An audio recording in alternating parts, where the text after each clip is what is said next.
Welcome back, everybody. Derrick Sue, your East Oakland advocate. Well, today what I want to talk about are landlords. Well, there's a very big difference in the type of landlords that I know versus who we know as landlords today. As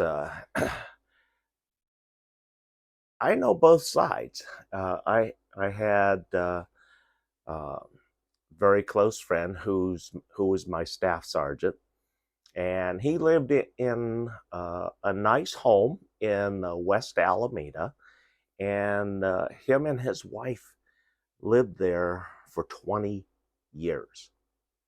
20 years. And their rent for the entire time, for 20 years, was $800. And those are the kind of landlords that I know. And I'll tell you who they were. They were small business owners that took some of the profits from their business, invested into a second home. And that second home in the beginning was tax deductible. But then once some other regulations changed, then they didn't have to do that, and that's how you got a lot of properties because of the change in the laws. But in the beginning, before all of those regulations, you had your primary home and a secondary home, and the secondary home was where you laid your golden egg, because you're renting it out, and the rent that you have covers everything. Covers the mortgage if you have a mortgage, covers the maintenance and upkeep, covers the taxes, insurance, everything. And so that's where my staff sergeant got too comfortable, we'll say. And I kept advising him that him and his wife should be looking at homes to purchase. And one thing led to another, and I finally found out some truths that I wasn't aware of, and why him and his wife couldn't purchase a home. And so that was something that he refused to work on, and it followed him, and it cost him a shot at generational wealth, him and his wife, because the owner died. And when the owner died, he left it to the son, and the son served them an eviction notice that he was going to repossess the home. He was not going to renew their lease. And then he was going to sell the home for market value, whatever they could get for the home. And he actually thanked my staff sergeant and said, "Yeah, you essentially bought and paid for the home that I'm selling. Thank you for putting money in my pocket." Just kind of rubbing a little salt in the wound of the couple. But the thing is that that owner was one of the good landlords, and my staff sergeant was an excellent tenant for all those years, for those 2 decades, and him and his wife. And then to simply have the carpet yanked right out from underneath them, literally, and put out on the street. And they didn't have the means at that time to find current housing. The current market rent was 3 times what they were paying, if not nearly 4 times. And a couple on a fixed income it's very, very difficult. And so I tell people that home ownership is very important for the foundation of building generational wealth. And then we have the landlords of today. And um, for the new high rises, it's astounding. You know, just the builders and the developers tell us that it costs $100,000 per 100 square foot of living space for an apartment, modern day, here in Oakland. So they were saying it for a 600 square foot apartment in Oakland costs $600,000 for that single unit, not for the building, not for anything else. It's for one unit. So that's astounding. And that figure I use because uh, I go back and I use a formula as to how much their annual or their monthly costs are going to be. And um, if you use that $600,000 figure, uh, that tells you, that'll give you your monthly expense without interest uh, over a course of what should be 30-year long-term mortgage to keep the expenses and the costs as low as possible. And I cite that because I had, through my second wife, her family, uh, her sister, married into a very well-to-do family, and her husband, Dave, and I'll use their first name because they're very general names, Dave and Mary, and they uh, owned outright uh, 100 acres in the state of Wisconsin, outside the city limits of a very nice metropolitan area. And in fact, at one time was deemed one of the safest cities in America. And so, anyway, I knew Dave. And so, anyway, long story short, he was one of the really good landlords. The property didn't cost him anything, it only cost him uh, for the construction of the 8 buildings. And he financed it for 15 years. He amortized it for the same.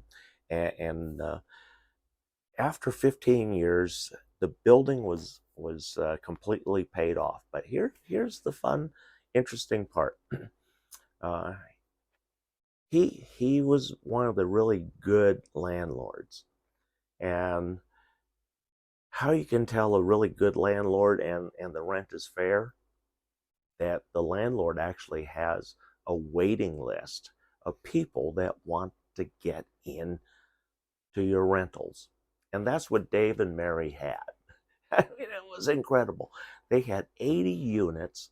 They rented each unit for $350, and that included water and uh, gas.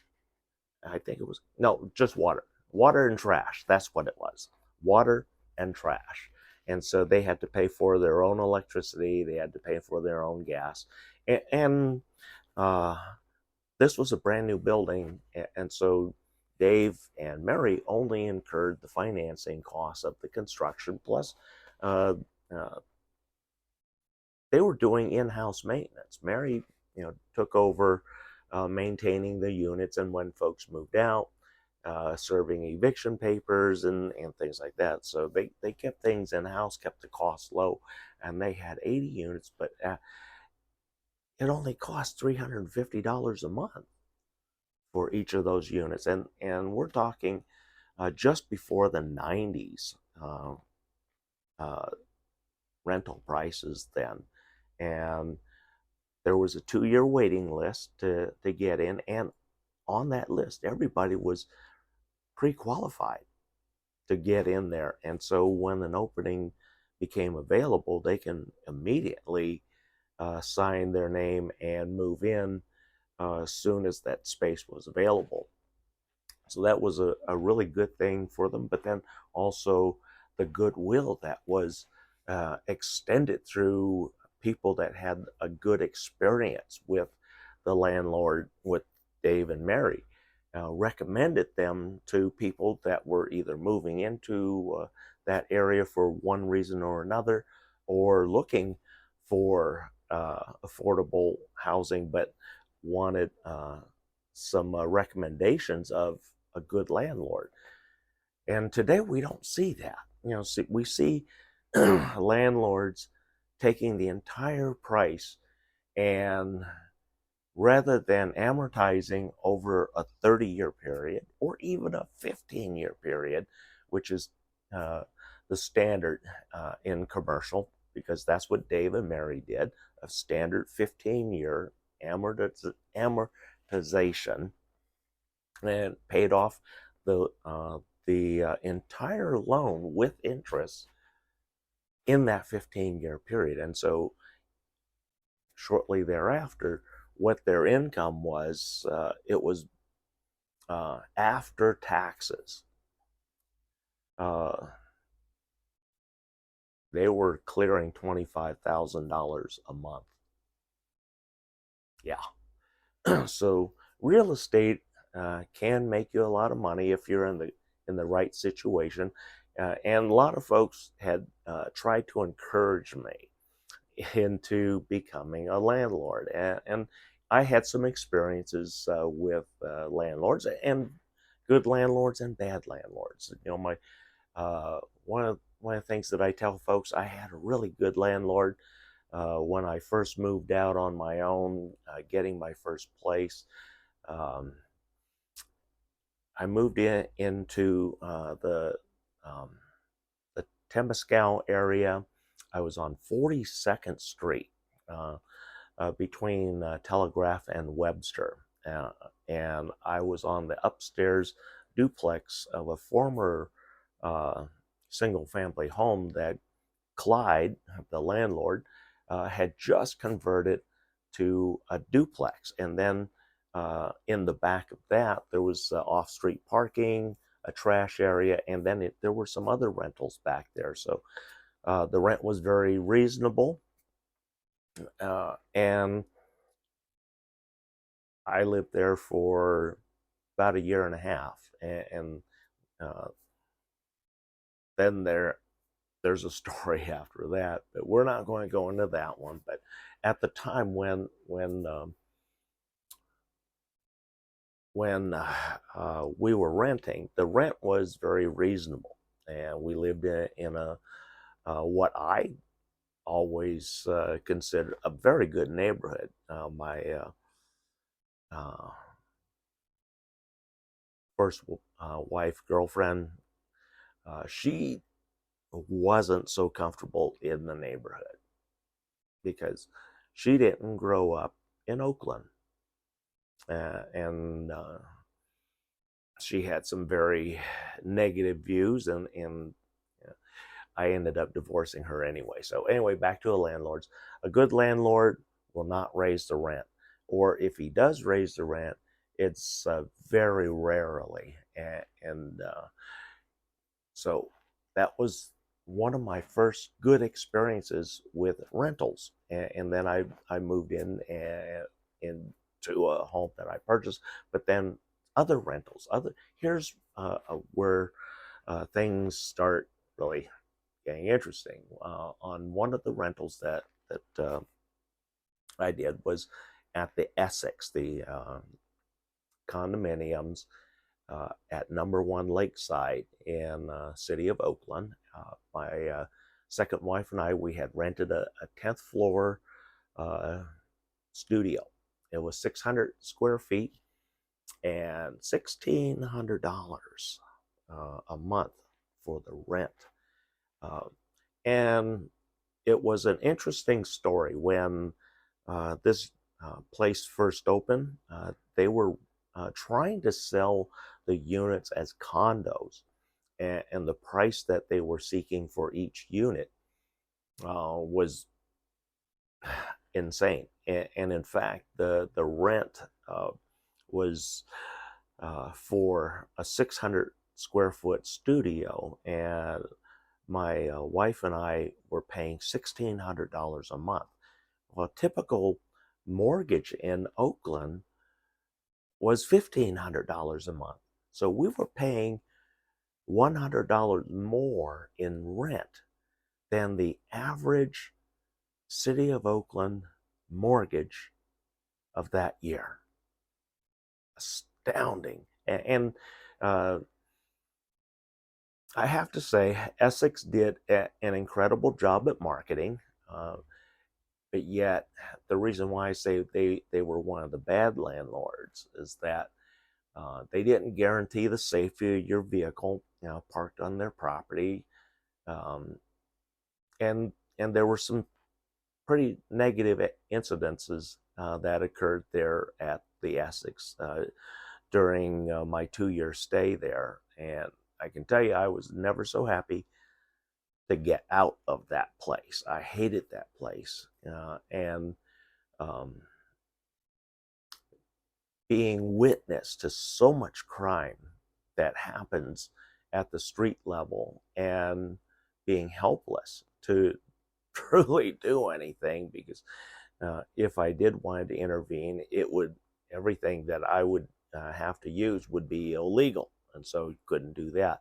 And then you call 911, you're talking to the operator, dispatcher, and they're asking all sorts of really stupid questions, like, can you see the license plate numbers? No, I am 10 stories up, so I'm about 120 feet above ground. No.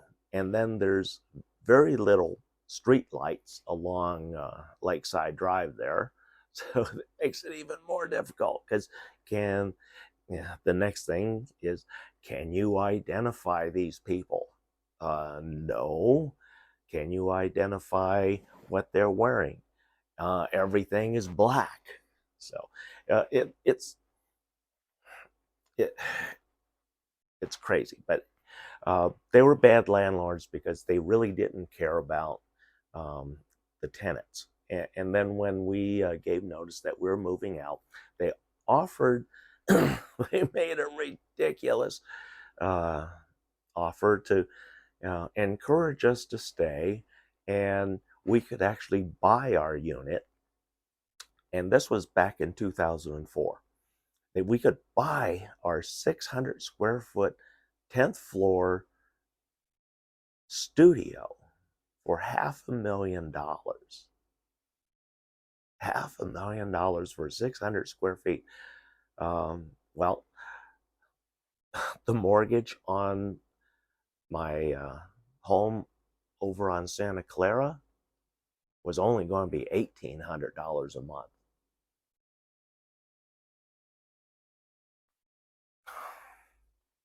So I just said no. And then here was the other part,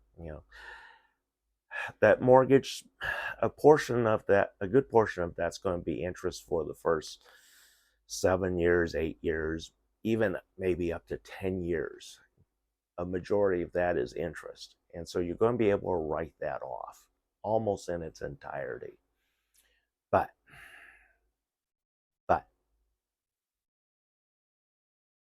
condominiums don't appraise well.